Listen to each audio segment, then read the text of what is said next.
Warren Buffett believes cash is king. Berkshire Hathaway has a cash pile of $157.2 billion. Bruh, this is why I love selling this all the time.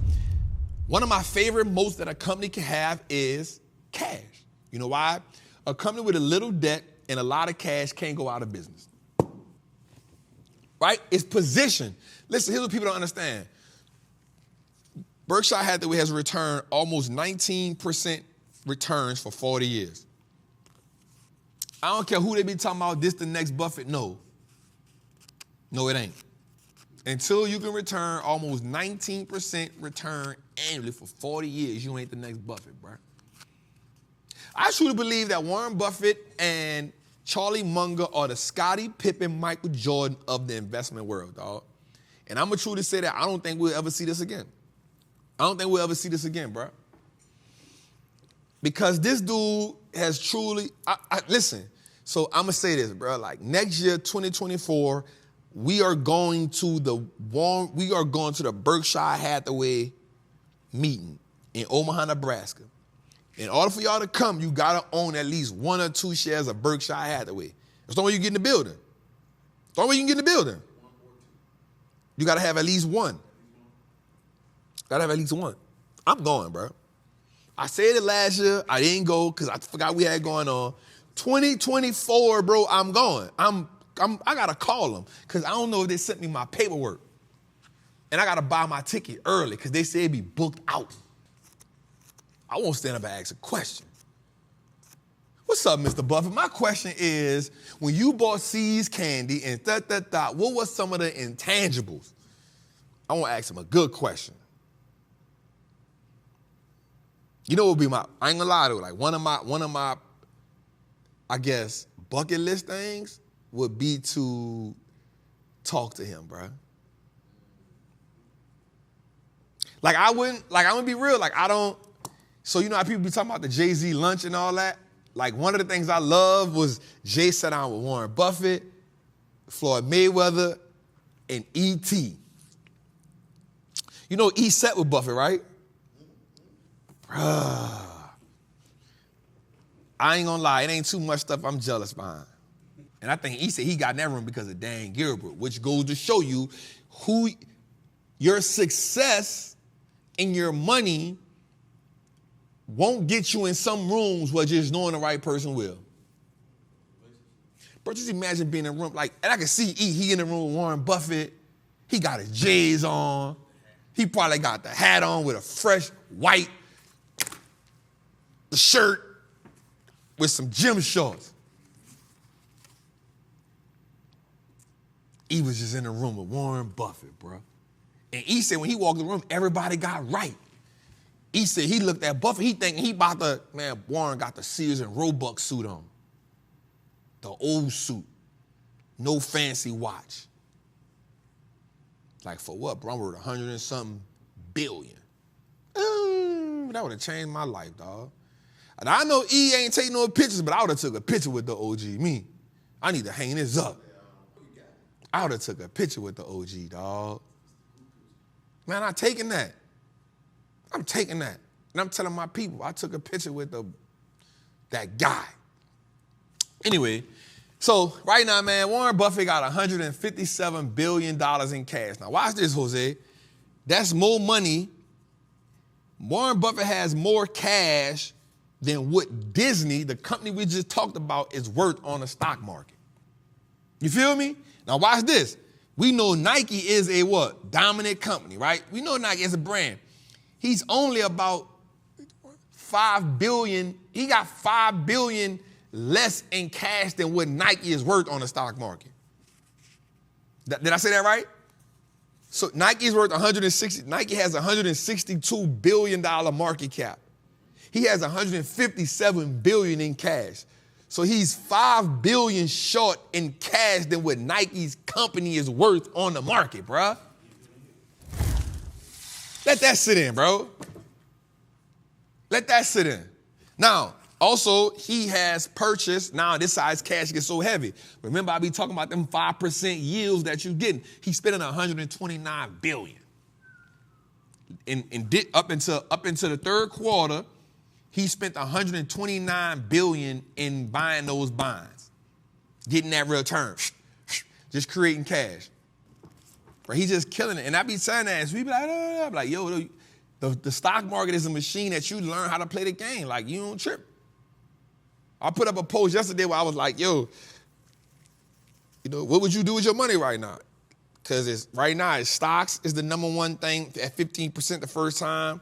The next thing is CDs, number 2. The number 3 thing is money markets. The number 4 thing is ETFs. The number 5 thing is government bonds. So I was like, yo, my number 1 would be individual stocks. My number 2 would be ETFs. And my number 3 would be is the bonds. So somebody asked me like, Trap, why would you do the CDs? Because you got to hold the CDs for a year or 2 to get the whole. I'm like, bro, I would go get the short-term bonds. If I'm playing with that much money, bro, look at the OG. Oh, the OG next to Buffett. Look at the OG next to Buffett. Hey, I need y'all to, this about to be live right quick, y'all. This about to be live right quick. This about to be live right quick. This about to be live right quick. This about to be live right quick. Y'all about to see something right quick go live. Let me see if the OG gonna answer the phone. OG. What it do? Man, I'm good, man. Listen, I'm on the show right now. We live, and I'm talking to them. So I'm talking to them about Warren Buffett having $157 billion in cash, right? In cash. And so I said, I've only been envious of 2 people in my life. I said one of them is OG E.T. because he was able to be in the room with Warren Buffett. He was able to be in the room with Warren Buffett, right? And I said, I could see the OG. Everybody got suits on, and the OG in there probably with the black shirt on with the hat. Yeah. Right? Yeah, you telling the truth. So Jose, being Jose, pulls up the picture. I'm on set, I go berserk. I said, I got to call the OG right quick.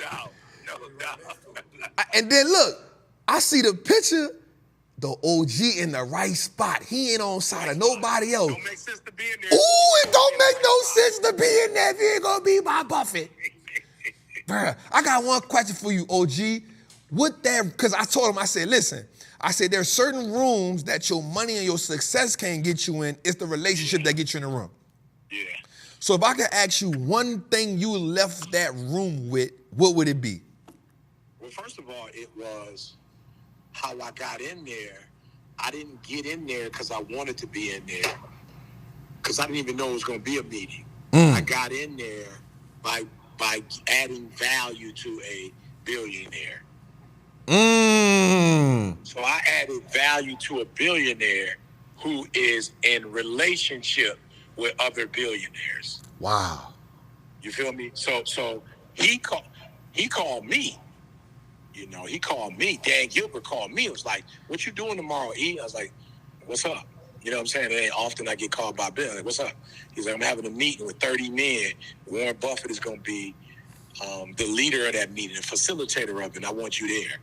And I was like, yeah, no doubt. I'll definitely be there. So I added value to him, meaning I did something for that person that they could not do for themselves. You feel what I'm saying? But what I walked away from that meeting was, all of these billionaires in the room are human just like me. Wow. Like when I listen to their conversation, they all use English. They was all speaking English. And they weren't necessarily speaking like a high vocabulary English. Like it was a English that you can understand. Like the terms that they were using were understandable terms. And the things that they were doing was they were just talking about decisions that they made based on the research they did and the understanding of the culture. Because you have to understand, when I was at the meeting, it was the first recession. So it was the very first recession. So they were actually taking advantage of the recession. So when you hear all these dudes talk about recession proof and all that, I'm not suggesting that they don't know what they're talking about, but I'm saying that they were benefiting off of talking about something because people didn't really know about. These dudes was like creating legacy off of, not making money off of, creating legacy and digging a deep hole, like foundation for themselves economically. So I saw them buy up Detroit. They were buying them buildings in Detroit like skyscrapers for $500,000. So then what they were doing was they were buying property, and then they were taking young cats who had ideas, and they were housing them in that facility, and they were venture capitalists. So they would put money up. So they charging people for rent. So they getting paid off the rent. Then they got a percentage of all the ideas that these people came up with and the money they made. They were making money off of that. You feel what I'm saying? And then whatever else they were making in terms of the interest for the money that they loaned them. So I saw 3 ways that they was making bread off of these individuals just because they had money, and they saw the economy, going in the wrong direction. So they were able to scoop property downtown Detroit. They were able to scoop property and create businesses. Imagine you have a 13 or 16 or 20 story building, and inside that building, now you got a bunch of incubator businesses in there. It was unbelievable, bro. Wow. Man, I just want to say thank you for I want y'all to understand my relationship. This OG answered the phone for me. Listen, that's the relationship. Like, hold on, that's Trap. That's the relationship. I just finished a 3-hour live. Wow. I just finished a 3-hour live. 3-hour live. And I'm glad Trap didn't call me in the middle of my challenge, because I would have had to stop the challenge to answer the doggone phone. Come on, man. Man, thank you, OG. Man, thank you, man. I just appreciate you, man. Love you, OG. I appreciate you for answering that, man. Tell Jose I said, was I? Cheer. You know him. Cheer. All right, OG, thank you, man. Blessings. That was a Trappin' Tuesday moment. Not only did we get the Jose come out with that's why you gotta have people like Jose. So watch this. I told B this today, Jose. I said, B, Jose is, and I'm not taking that away from you, Jose.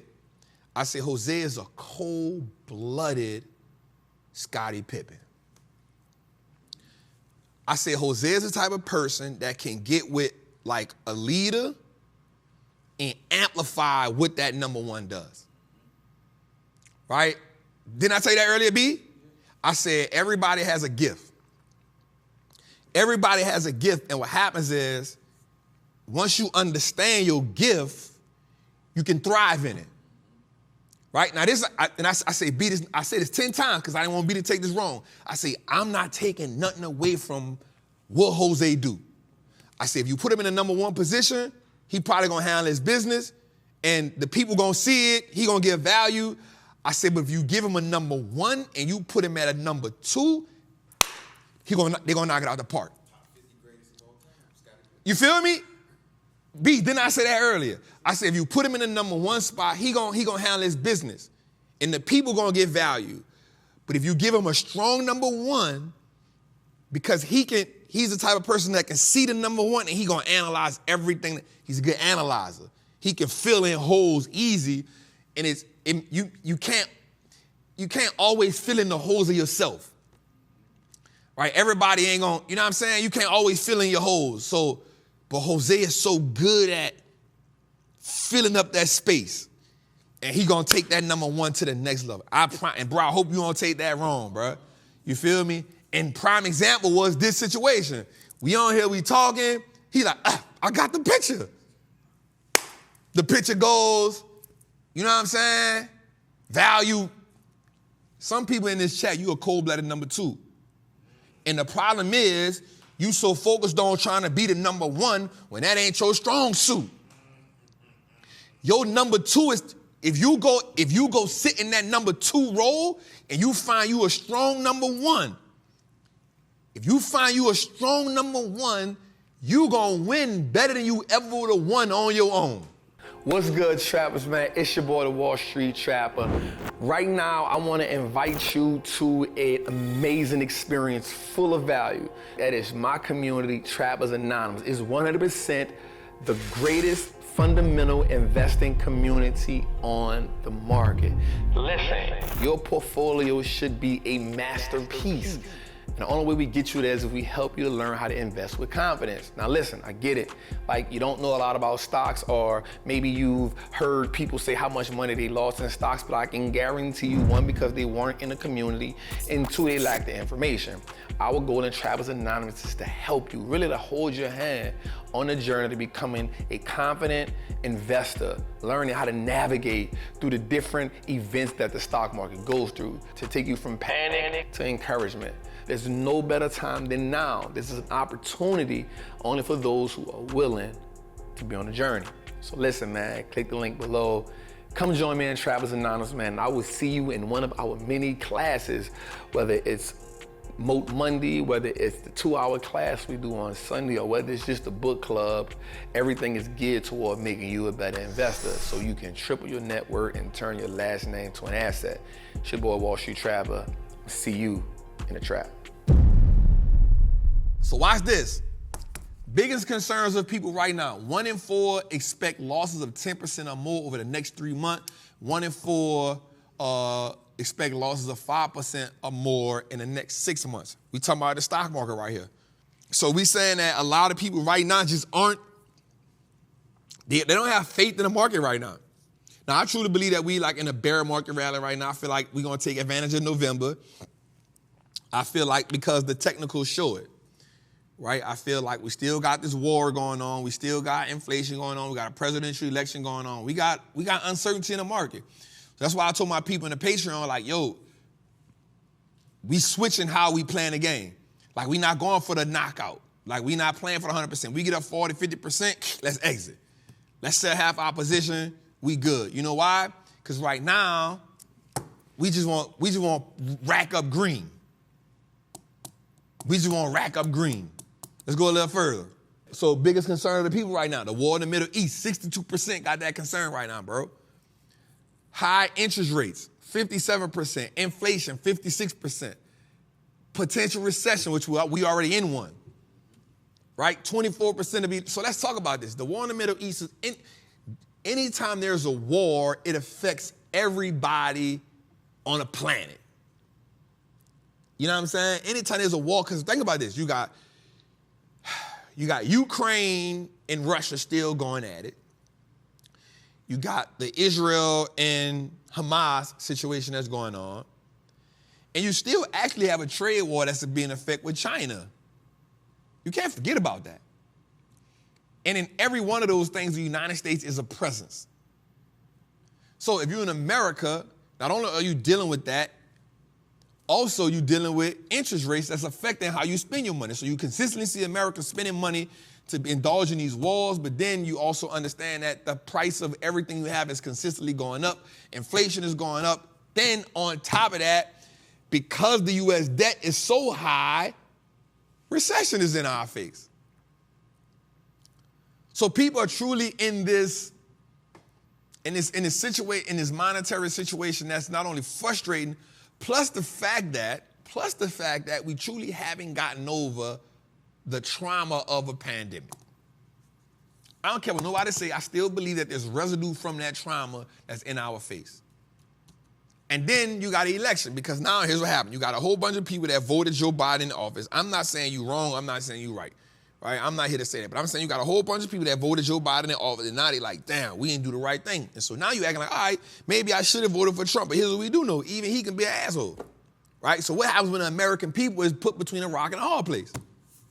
Right? So now you saying stuff like, man, Trump a businessman, Trump a businessman, Trump a businessman, but yet we failing to realize all the BS stuff that he got in front of our face. It's put us in a situation where you got somebody who you saying, well, at least he's a businessman, and I'm not saying you're right or wrong. I'm just saying we stand something like, all right, well, Trump is a businessman, he needs to be in office. All right, well, but what about all the racial stuff that he sees all the time? What about him grabbing women by the crotch and he's saying, let's just grab him by the crotch? What about the way he treating black people when he in office and he's saying, maybe we should treat him like they did in the good old days? You feel me? So now you saying, you feel me? And it's putting the people of America in a bad situation. Because now we saying, watch this. You'll get mad at a woman. Oh, this is about to be good. You'll get mad at a woman for being with a man who mistreats her because he gives her money. Right? Like we'll say something like, man, why would you do that for money? I wouldn't trade nobody to disrespect me for money. Am I right or am I wrong? If I'm wrong, I don't mind being wrong. We're talking about just the American people being in such a dilemma for leadership.